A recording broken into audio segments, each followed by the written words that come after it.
ഷിരൂർ മണ്ണിടിച്ചിലിൽ കാണാതായ അർജുനെ ഇതുവരെ കണ്ടെത്താനായിട്ടില്ല. അർജുന്റെ മൃതദേഹം ലഭിച്ചുവെന്ന് സോഷ്യൽ മീഡിയയിൽ പ്രചരിക്കുന്നത് വ്യാജ വാർത്തയാണ്.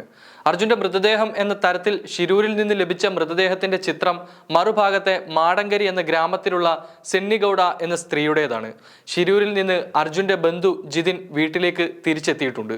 ഇന്ന് വൈകുന്നേരം വീണ്ടും ഷിരൂരിലേക്ക് തിരിച്ചു പോകും. നിലവിൽ ഷിരൂരിൽ തെരച്ചിൽ നിർത്തിവെച്ചിരിക്കുകയാണ്.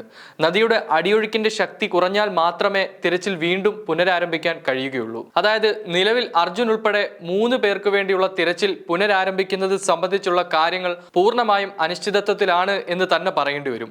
മാത്രമല്ല, ഇനി അടുത്ത ഘട്ട തിരച്ചിൽ ആരംഭിക്കുന്നത് എങ്ങനെയെന്ന് ഉത്തര കന്നഡ ജില്ലാ ഭരണകൂടത്തിന് പോലും കൃത്യമായ നിശ്ചയമില്ലാത്ത അവസ്ഥയാണ്. നിലവിൽ രക്ഷാപ്രവർത്തനം പൂർണ്ണമായും അവസാനിപ്പിച്ച അവസ്ഥയിലാണ് ഉള്ളത്. ഇപ്പോൾ 3 ദിവസമായി യാതൊരു നടപടികളും ഉണ്ടായിട്ടില്ല. തിരച്ചിൽ അവസാനിപ്പിച്ച ആദ്യ ദിവസം ഷിരൂർ തീർത്തും അനാഥമായ അവസ്ഥയിലായിരുന്നു. NDRF, SDRF, നാവിക സേനാംഗങ്ങൾ ആരും തന്നെ ഇപ്പോൾ ഇവിടെയില്ല. 3 പോലീസുകാരും ദേശീയപാതയ്ക്ക് വേണ്ടി ജോലിയെടുക്കുന്ന കുറച്ച് തൊഴിലാളികളും മാത്രമാണ് ഇപ്പോൾ അപകട മേഖലയിലുള്ളത്. രക്ഷാപ്രവർത്തനം തുടരണമെന്നാവശ്യപ്പെട്ട് വിജിൻ MLA ഉൾപ്പെടെയുള്ള ജനപ്രതിനിധികൾ ഇവിടെ തുടരുകയായിരുന്നു. ദൗത്യം തുടരുന്നതിന് സമ്മർദ്ദം ശക്തമാക്കുമ്പോഴും കേരളത്തിന്റെ ആവശ്യം കർണാടക മുഖവിലക്കെടുക്കുന്നില്ല. തൃശൂരിൽ നിന്ന് ഡ്രഡ്ജർ എത്തിച്ചുള്ള പ്രവർത്തനമാണ് ഇനി നടത്തേണ്ടത്. ഇതിന്റെ മുന്നോടിയായി സാങ്കേതിക വിദഗ്ധർ ഷിരൂരിൽ എത്തിയിട്ടുണ്ട്. എന്നാൽ ഈ ഡ്രഡ്ജർ ഗംഗാവലി പുഴയിൽ രക്ഷാപ്രവർത്തനത്തിന് എത്രത്തോളം ഫലപ്രദമാകുമെന്ന് ആശങ്ക നിലനിൽക്കുന്നുണ്ട്. കടലിലേക്ക് നേരിട്ടൊഴുകുന്ന പുഴയാണ് ഗംഗാവലി പുഴ. മാത്രമല്ല, അപകടം നടന്ന സ്ഥലത്തു നിന്നും തുച്ഛമായ കിലോമീറ്ററുകൾക്കപ്പുറം മാത്രമാണ് കടലുള്ളത്. കനത്ത മഴയും കൂടി ഉള്ളതിനാൽ ഒരു തരത്തിലും പുഴയിൽ രക്ഷാപ്രവർത്തനം നടത്താൻ കഴിയാത്ത സ്ഥിതിയാണ് ഇപ്പോൾ നിലനിൽക്കുന്നത്.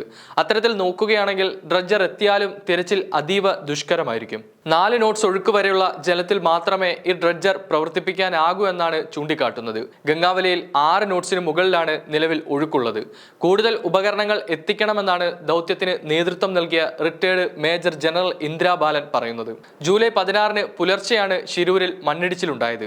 അപകടമുണ്ടായ ജൂലൈ 16-ന് തന്നെ രക്ഷാപ്രവർത്തനം ആരംഭിച്ചു. എങ്കിലും പിന്നീട് മാധ്യമങ്ങളുടെയും ഗവൺമെന്റിന്റെയും ഇടപെടൽ ശക്തമായപ്പോഴായിരുന്നു കാര്യക്ഷമമായ രീതിയിൽ കർണാടക തിരച്ചിൽ നടത്തിയത്. അതേസമയം ദേശീയപാതയിലെ അശാസ്ത്രീയമായ നിർമ്മാണമാണ് ഷിരൂരിലെ ദുരന്തത്തിന് കാരണമായതെന്നാണ് ജിയോളജിക്കൽ സർവേ ഓഫ് ഇന്ത്യയുടെ റിപ്പോർട്ട് പറയുന്നത്. പൻവേൽ കന്യാകുമാരി ദേശീയപാത 66-ന്റെ ഭാഗമായ ഇവിടെ കുന്നുതുരന്ന് നടത്തിയ അശാസ്ത്രീയമായ റോഡ് വീതി കൂട്ടൽ മലയിടിച്ചിലിന് കാരണമായതായാണ് റിപ്പോർട്ടിലുള്ളത്. ദുരന്ത കാരണം പഠിച്ച ജിയോളജിക്കൽ സർവേ ഓഫ് ഇന്ത്യ സർക്കാരിന് സമർപ്പിച്ച പ്രാഥമിക റിപ്പോർട്ടിലാണ് ഇക്കാര്യം പറയുന്നത്. കൂടുതൽ നാശമുണ്ടാകാതിരിക്കാൻ അടിയന്തര നടപടികൾ സ്വീകരിക്കണമെന്നും റിപ്പോർട്ടിൽ മുന്നറിയിപ്പുണ്ട്. മഴവെള്ളം സ്വാഭാവികമായി ഒഴുകിപ്പോകുന്നത് ഇവിടെ തടയപ്പെട്ടതായി പഠനത്തിൽ കണ്ടെത്തി. മാത്രമല്ല, കുന്നിന്റെ ഘടനയിലും മാറ്റം വന്നു. കുന്നിൻ ചെരിവ് തുരന്നതിന്റെ മുകൾ ഭാഗം മണ്ണിടിയുന്ന നിലയിലായിരുന്നു. ഇതിനൊപ്പം ചെറിയ സമയത്തിനിടെ പെയ്ത അതിശക്തമായ മഴയും കുന്നിടിച്ചിലിന് കാരണമായതായി പ്രാഥമിക പഠനത്തിൽ കണ്ടെത്തി. 503 മില്ലിമീറ്റർ മഴയാണ് കുറഞ്ഞ സമയത്തിനിടെ ഇവിടെ പെയ്തതെന്നും റിപ്പോർട്ടിൽ പറയുന്നു. ദേശീയപാത വീതി കൂട്ടുന്നതിന് കുന്നു തുരന്ന് നടത്തിയ പ്രവൃത്തി മണ്ണിടിച്ചിലിന് ഇടയാക്കിയതായി നേരത്തെ തന്നെ ആരോപണമുയർന്നിരുന്നു. ഇത് ശരിവെക്കുന്നതാണ് ജിയോളജിക്കൽ സർവേ ഓഫ് ഇന്ത്യയുടെ കണ്ടെത്തൽ.